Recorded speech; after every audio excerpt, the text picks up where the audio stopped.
as Chief Justice, how independent do you think India's judiciary really is? Do you, as Chief Justice, feel you are under pressure when you're giving judgments? I must tell you this. When you talk of pressure, there are various kinds of pressure. Let me make it very, very clear.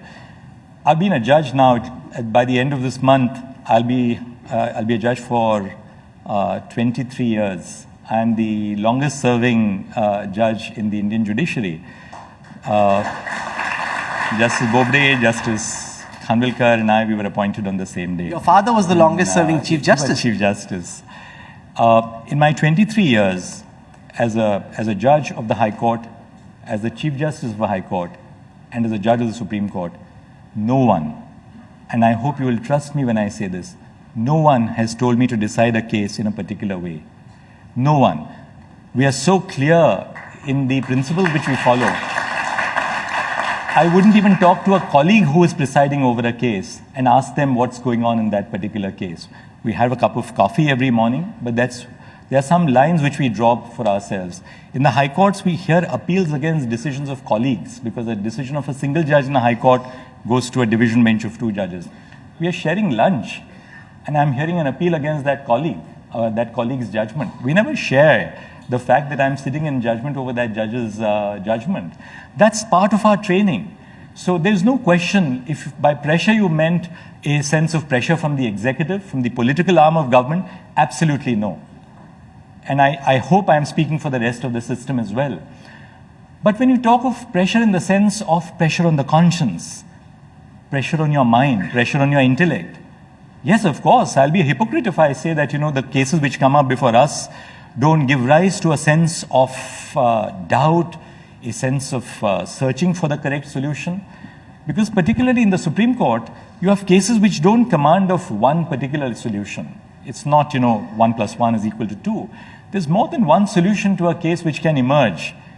And you know that what you are deciding today has wider ramifications for society, not just today, but for the future. So a lot of work that we do in the court is based on how we envision our society should be in the future.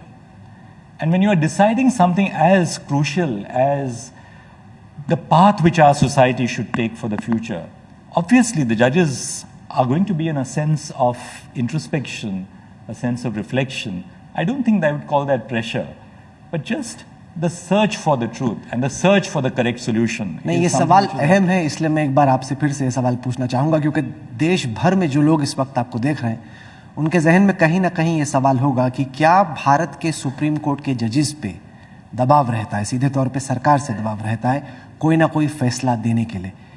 इस सवाल पर बतौर chief justice, justice Chandrachud, आपकी क्या राय? मैं कहता हूँ दबाव का सवाल ही नहीं होता। आपने अभी थोड़ी देर पहले इलेक्शन कमीशन के निर्णय का जिक्र किया। यदि दबाव होता तो क्या ये निर्णय आ जाता? Election commission judgment is one judgment. I can give you judgment after judgment which we deliver with such routine, in such routine manner, which never makes the headlines in the newspapers, because these are not big ticket judgments affecting, some political arm or some political issue.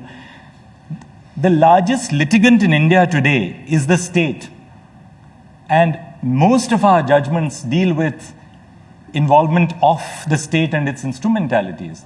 And we are holding against the state, I'm not just saying government, but against the state, in such a large number of issues, whether it's crime, whether it's pensions, whether it's somebody's employment, whether it's somebody's insurance policy. And I don't think that even the government in that sense, and let me be very candid about it, that there is a certain robust nature of our own democracy which we must have trust in. We are now living in an age, because of social media, where we have grown increasingly distrustful of public institutions. But we must also understand that over the last 70 years, our democracy has developed very clear and defining lines of the separation between the executive, the legislature, and the judiciary. And I do believe that there is absolutely no issue. We are constantly holding government to account. Courts are speaking truth to power, and I don't think governments are also concerned about it, so long as They know their field of demarcation and we know ours. And we know which is the line which separates, say, policy from law, politics from law. Obviously, in some cases, the line is not as easy to define as it would appear in a textbook. But we have to do that exercise, however difficult that exercise is. You've answered this question so expressly. I think that warrants a round of applause, please.